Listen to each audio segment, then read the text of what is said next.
Hello दोस्तों, इस कहानी में आप सभी का स्वागत है। आज की इस कहानी का नाम है पापी बुढ़िया या एक मोरल स्टोरी है। अगर आपको हिंदी स्टोरी, मोरल स्टोरी या बेड टाइम स्टोरी सुनने का शौक़ है तो इस कहानी को पूरा ज़रूर सुनिएगा। तो चलिए हम कहानी की तरफ चलते हैं। चंदन नगर गाँव में करोड़ीमल नाम का लालची जमींदार रहता था। उससे सभी गाँव वाले बहुत दुखी थे। जो भी गांव वाला उससे कुछ पैसे उधार लेता वो जमींदार करोड़ीमल का गुलाम बन जाता। एक दिन जमींदार के दो आदमी गांव के रतन नामक किसान को लाठी डंडे से मार रहे होते हैं। जमींदार, अरे मारो रे और मारो, ससुरा हमारा रुपया लेकर बैठ गया और अब जब हमारा रुपया ब्याज सहित चुकता करने की बारी आई तो नाटक कर रहा है, अरे मारो इसे और मारो। रतन, अरे जमींदार जी मुझे छोड़ दीजिए, अब तो मेरे पास कुछ भी नहीं बचा। जो ज़मीन थी वो भी आपको दे दी, अब और कहाँ से चुकता करूँगा आपका ब्याज। जमींदार, अरे रतन, हमने तुमसे पहले ही कहा था हमारा ब्याज जो तुमने सूद समेत लौटाना ही होगा, वरना अच्छा नहीं होगा। गांव में रहना है तो जल्दी से ही मेरा ब्याज मुझे लौटा दो, समझे। रतन, बस थोड़े दिन की और मोहलत दे दो जमींदार जी, मैं कुछ भी करके आपका रुपया ब्याज समेत लौटा दूंगा। जमींदार, अच्छा ठीक है, चलो रतन देते हैं तुम्हें 2 दिन और, लेकिन 2 दिन बाद अगर मेरे रुपये ब्याज समेत नहीं लौटा पाए तो अंजाम अच्छा नहीं होगा, बता रहा हूँ। रतन जमींदार की बात सुनकर बहुत दुखी होता है और दुखी मन से वहाँ से वो अपने घर चला जाता है, जहाँ उसकी पत्नी रीमा बैठी चूल्हे पर कुछ रोटियाँ बना रही होती हैं। रीमा, अरे आ गए आप, कब से आपकी राह देख रही थी। घर में जो भी आता है उसकी रोटियाँ बना दी है, जल्दी खा लीजिए, आपको बहुत भूख लगी होगी। रतन, नहीं भगवान, आज से रोटियां तुम ही खाओ, रोज़ अपने हिस्से की तो मुझे दे देती हो, तुम ही खाओ भगवान। क्या पता आज के बाद हमें रोटियां खाने का अवसर मिले या ना मिले, मेरी तो कुछ समझ नहीं आ रहा है भगवान, अब क्या होगा। रीमा, अरे ये आप क्या बोल रहे हैं जी, आखिर हुआ क्या, ऐसी बात कर रहे हो, बताइए जी, मुझे बहुत डर लग रहा है। रतन, जमींदार से खेती करने के लिए जो पैसे उधार लिए थे अब वो पैसे ब्याज समेत चुकता करने होंगे, नहीं तो ना जाने क्या होगा भगवान। वो लालची जमींदार कुछ भी कर सकता है, ना तो खेत में फसल अच्छी हुई है ना कोई मुनाफा, अब कहाँ से लौटाऊंगा मैं उसके पैसे। रीमा, आप दुखी मत हो, देखना ऊपर वाला ज़्यादा दिनों तक हमें परेशान नहीं देगा, देखना जल्दी से वो हमारी सुनेगा। रतन, हाँ भगवान, ना जाने वो दिन कब आएगा। 2 दिन बीत जाते हैं। रतन के घर जमींदार और उसके 2 नौकर जिसके हाथ में बड़े बड़े डंडे होते हैं आ जाते हैं। जमींदार, अरे वो रतन, अरे कहाँ है रे, 2 दिन बीत चुके हैं और तूने अभी तक मेरे रुपये ब्याज समेत नहीं चुकाए, क्या रे तू भूल गया मैंने क्या कहा था, अरे कहाँ है रे तू। रतन और उसकी पत्नी दोनों अपनी झोपड़ी में बाहर आते हैं। जमींदार को देखते दोनों बहुत डर जाते हैं। रतन, अरे मालिक मुझे माफ़ कर दीजिए, मालिक मेरे पास सच में आपको देने के लिए कुछ नहीं है, आखिर कहाँ से लौटाऊंगा मैं आपके रुपये, माफ़ कर दीजिए मालिक। जमींदार, क्या कुछ नहीं, तो तू ऐसे मेरे रुपये ब्याज समेत नहीं चुकाएगा, रुक अभी मज़ा चखाता हूँ तुझे। अरे वो बिल्लू, लो जग्गी, दिखाओ अपने हाथों का कमाल और फेंक दो इस रतन का सारा सामान झोपड़ी के बाहर और आग लगा दो इसकी 2 कौड़ी की झोपड़ी को। मुझे होशियारी करता है, जानता नहीं मुझे मैं कौन हूँ। जिसके बाद बिल्लू और जग्गी रतन की झोपड़ी का सारा सामान बाहर फेंक देते हैं और झोपड़ी को आग लगा देते हैं। जमींदार, सुन रतन, अब तू इस गांव में और नहीं रुक सकता, समझा, तेरे पास जब तक रुपया नहीं होंगे इस गांव में वापस मत आना, समझा, चल जा यहाँ से। रतन, अरे मालिक आप क्या बोल रहे हैं मालिक, आखिर मैं गरीब अपनी पत्नी के साथ कहाँ जाऊँगा। थोड़ी देर बाद दुखी मन से रतन और उसकी पत्नी दूसरे गांव की तरफ चल पड़ते हैं। तभी वो देखते हैं कि 2 चोर बड़ी ही चालाकी से काला कंबल ओढ़े एक झोपड़ी से निकलते हैं जिसके हाथ में एक मिट्टी की हांडी होती है। पहला चोर, अरे जल्दी चलो, इससे पहले कि उस चालाक और भयानक अम्मा की आँख खुल जाए, हमें यहाँ से निकलना होगा भैया, अरे इस हांडी में बहुत अधिक धन होगा। दूसरा चोर, हाँ सही कहा तुमने, वो अम्मा बहुत ही भयानक है भैया, अगर उसे पता लग गया कि हम उसके धन से भरी हंडी को उठाने आए तो वो न जाने हमारा क्या हाल करेगी। हाँ चलो, जल्दी चलो यहाँ से। रतन, अरे आखिर ये लोग किसके घर में चोरी करके भाग रहे हैं भगवान, अंदर जाकर देखना होगा, चलो अंदर चलते हैं। तब वो दोनों उस झोपड़ी के अंदर जाते हैं जहाँ एक बूढ़ी अम्मा देखने में बड़ी डरावनी होती है, चारपाई पर लेटी खर्राटे मारकर सो रही होती है। रतन और उसकी पत्नी दोनों उसे देखकर हैरान हो जाते हैं। रतन, अरे अपनी आंखें खोलिए अम्मा, उठिए, लगता है 2 चोर आपकी इस झोपड़ी में से कुछ चुरा के ले गए, खोलिए अपनी आंखें खोलिए। जिसके बाद अम्मा अपनी आंखें खोलती हैं और ज़ोर ज़ोर से चिल्लाने लगती हैं। अम्मा, अरे अरे, कहाँ गई मेरी हंडी? कौन ले गया? आखिर तुम दोनों हो कौन और यहाँ मेरी झोपड़ी में क्या कर रहे हो, बताओ मुझे। रतन, अम्मा हम दूसरे गांव से आए हैं और इधर से गुजर रहे थे। हमने दो चोर को तुम्हारी झोपड़ी से एक हंडी चुरा कर ले जाते देखा। अम्मा, अरे अरे, ले गए चोर मेरी हंडी ले गए। हे भगवान, अब मैं क्या करूँगी? वह हंडी में जो कुछ पैसे थे मेरे पास वो भी चोर ले गए। अब क्या करूँगी मैं? अब तो मैं बहुत बूढ़ी हो चुकी हूँ, जो कुछ भी मेरे पास धन था वो चोर ले गए। मैं कैसी अभागी हूँ, कोई नहीं मेरा इस संसार में। लेकिन तुम दोनों आखिर इतनी रात को कहाँ जा रहे हो बेटा? रतन, अम्मा वो क्या बताऊँ, मैं बहुत ही दुखियारी हूँ। अब तो रहने के लिए भी कोई आसरा नहीं। अब मैं जाने अपनी पत्नी के साथ कहाँ जाऊँगा, कुछ समझ नहीं आ रहा है। जिसके बाद रतन बूढ़ी अम्मा को सारी बात बता देते हैं। अम्मा मन में, चलो अच्छा है अच्छा है, अब कहीं और तुझे अपने गले शिकार को ढूंढने नहीं जाना पड़ेगा। ये दोनों मूर्ख तो खुद ही चलकर मेरे पास आ गए। बस अब मैं इन्हें यहाँ से जाने नहीं दूंगी। अम्मा, अच्छा तो ये बात है, तुम उस जमींदार के सताए हो बेटा, लेकिन तुम चिंता मत करो, तुम भागी का तो वैसे भी कोई नहीं। तुम कुछ दिन मेरे पास ही मेरी झोपड़ी में रुक जाओ। आखिर अब तुम कहाँ जाओगे? रुक जाओ ये बेटा। उस बूढ़ी माँ की बात सुनकर रतन और उसकी पत्नी बहुत खुश हो जाते हैं। रतन, हाँ हाँ क्यों नहीं अम्मा, या तो हमारे लिए अच्छा ही होगा। आखिर हम कहाँ जाएंगे? कुछ दिन तुम्हारे पास ही आसरा मिल जाएगा तो अच्छा रहेगा। अम्मा, हाँ अम्मा, तुम्हारा बहुत धन्यवाद, तुम बहुत ही अच्छी हो अम्मा, बहुत ही अच्छी। जिसके बाद रतन और उसकी पत्नी बूढ़ी अम्मा के पास ही रहने लगते हैं। अगली सुबह रतन उठता है और देखता है कि बूढ़ी अम्मा अपनी झोपड़ी में नहीं थी और तभी कुछ गांव वालों की चिल्लाने की आवाज़ आती है। गांव वाले, अरे अरे ये क्या हुआ? अरे लगता है आज वो जानवर अपने कालू लोहार को उठा लेकर गया। अरे अरे ये क्या हो गया? कल्लू कालू की पत्नी रात यहाँ अपनी झोपड़ी में तो सो रहे थे, लेकिन जब आधी रात को मेरी आँख खुली तो ये वहाँ नहीं थे। लगता है ले गया उन्हें वो जानवर, उठाकर ले गया मेरे पति को। अब मैं क्या करूँ? रीमा, आज ये गांव वाले क्या बोल रहे हैं? कौन जानवर? ये किसके बारे में बात कर रहे हैं? मुझे तो बहुत डर लग रहा है जी। रतन, ये आप लोग क्या बोल रहे हैं? आखिर कौन जानवर क्यों उठा ले गया कालू लोहार को? गांव वाला, अरे भाई लगता है तुम नए हो इसीलिए नहीं जानते। यहाँ कई दिनों से किसी जानवर के होने की आशंका है, जो अब रोज़ किसी न किसी गांव वाले को उठा कर ले जाता है भैया, और फिर वो गांव वाला लौट कर वापस नहीं आता। और तो और भैया, उस जानवर को यहाँ किसी भी गांव वाले ने नहीं देखा। तुम जो भी हो चले जाओ यहाँ से। जिसके बाद सभी गांव वाले वहाँ से चले जाते हैं। फिर अम्मा अपने हाथ में कुछ लकड़ियाँ लेकर झोपड़ी में आती है। रतन, अरे अम्मा तुम कहाँ गई थी? क्या तुम्हें पता है यहाँ इस गांव में कोई जानवर यहाँ के लोगों को उठाकर ले जाता? आखिर कहाँ गई थी तुम?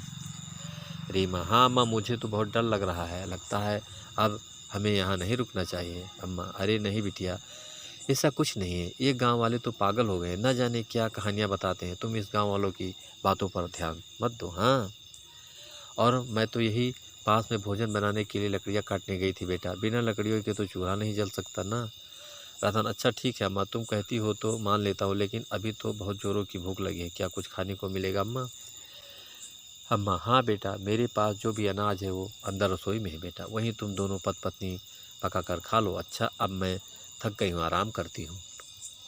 जिसके बाद बूढ़ी अम्मा वहाँ से चली जाती है। रीमा, देखिए जी, मेरी कुछ समझ में नहीं आ रहा, न जाने क्यों यहाँ मुझे कुछ भी सही नहीं लग रहा। अब चलिए यहाँ से।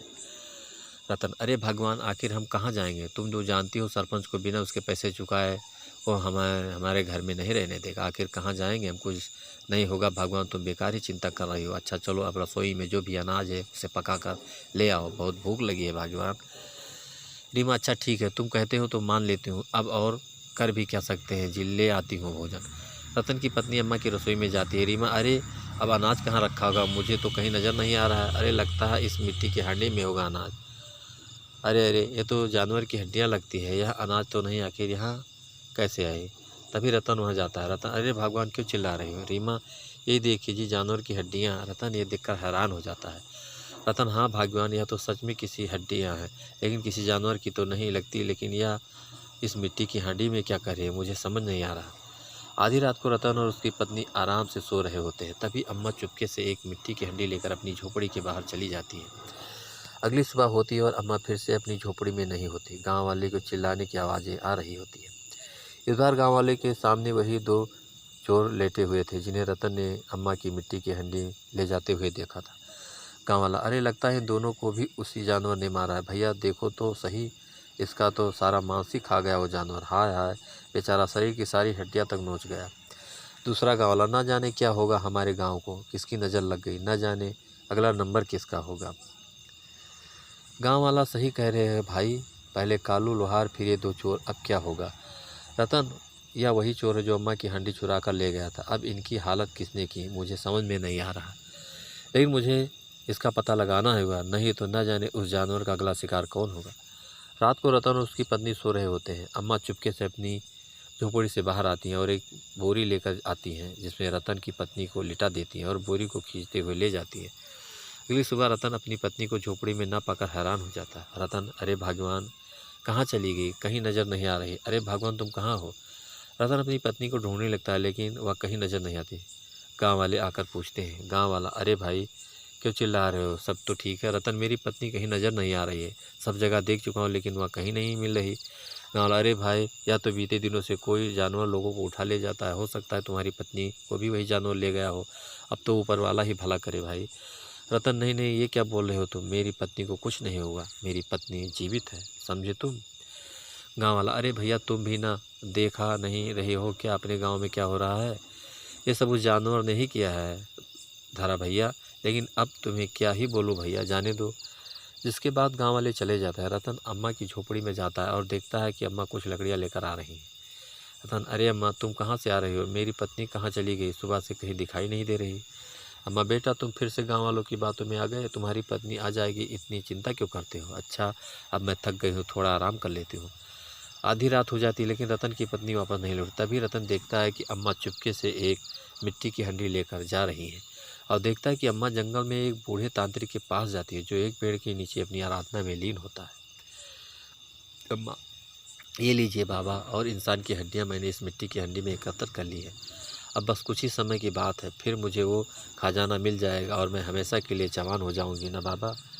तांत्रिक, हाँ हाँ, क्यों नहीं, तुमने कुछ ही समय में हमें खूब सारी इंसानों की हड्डियाँ दे दी है, अवश्य, बस कुछ और इंसानों की हड्डियाँ शेष है, उसके बाद तुम्हें वो अपार खजाना मिल जाएगा और तुम हमेशा के लिए जवान हो जाओगी और हमें मिलेगा सबसे शक्तिशाली होने का वरदान। हाँ हाँ अम्मा, हाँ बस रतन की पत्नी को अपना शिकार बनाना है बाबा, कल मैं उसे अपना शिकार बना लूँगी, जिसके बाद उसकी हड्डियाँ लाकर मैं आपको दे दूँगी, जिसके बाद मैं सबसे खूबसूरत और धनवान हो जाऊँगी।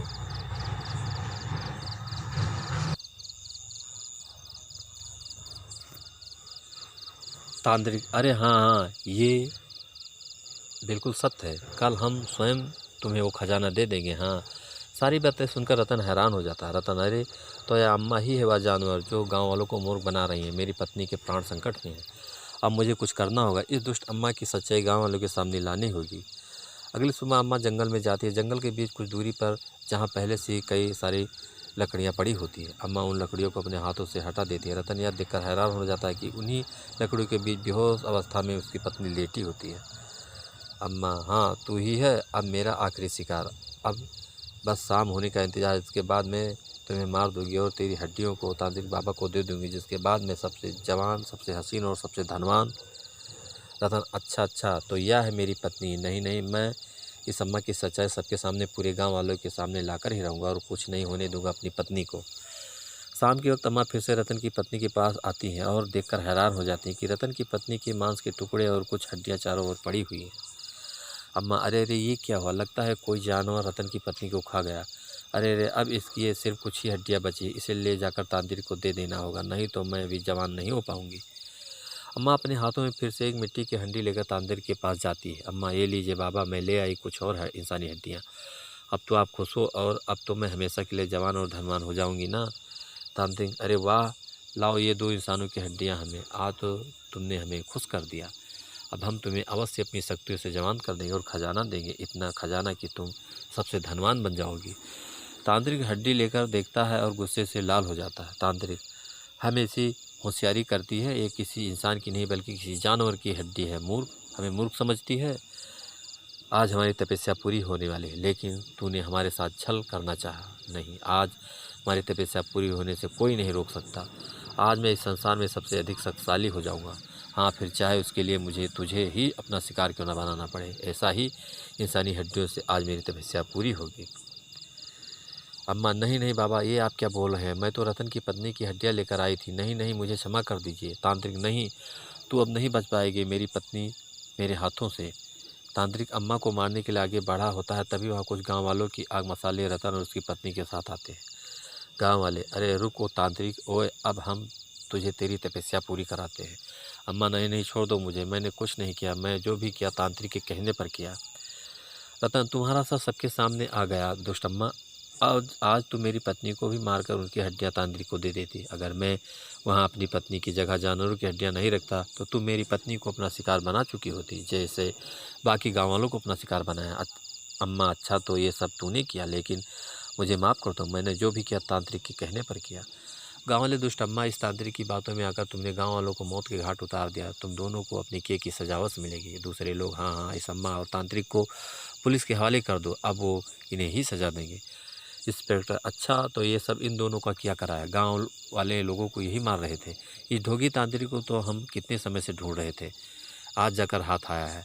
अब चलो जेल में करना तपस्या, और तुम दुष्ट अम्मा वही धनवान होना चलो। इसके बाद दोनों पुलिस वाले अम्मा और तांत्रिक को लेकर वहाँ से चले जाते हैं, जिसके बाद सभी गांव वाले रतन को अपने गले से लगा लेते हैं। अब रतन और उसकी पत्नी खुशी खुशी गाँव के लोगों के साथ ही रहने लगते हैं, और इस तरह रतन को हमेशा के लिए करोड़ीमल जमींदार से छुटकारा मिल जाता है। तो दोस्तों, मोरल स्टोरी आपको कैसी लगी, नीचे हमें कमेंट करके ज़रूर बताइएगा, और दोस्तों एक लाइक ज़रूर कर दिएगा। दोस्तों, अगर अभी तक आपने हमारे चैनल को सब्सक्राइब नहीं किया है तो प्लीज़ जल्दी से आप हमारे चैनल को सब्सक्राइब कर लीजिए, जिससे इसी तरह अच्छी अच्छी कहानियाँ आप लोगों के बीच पहुंचाता रहूं और आप लोग कहानियों का आनंद उठाते रहें। तो अगली कहानी में फिर मिलेंगे, तब तक के लिए नमस्कार।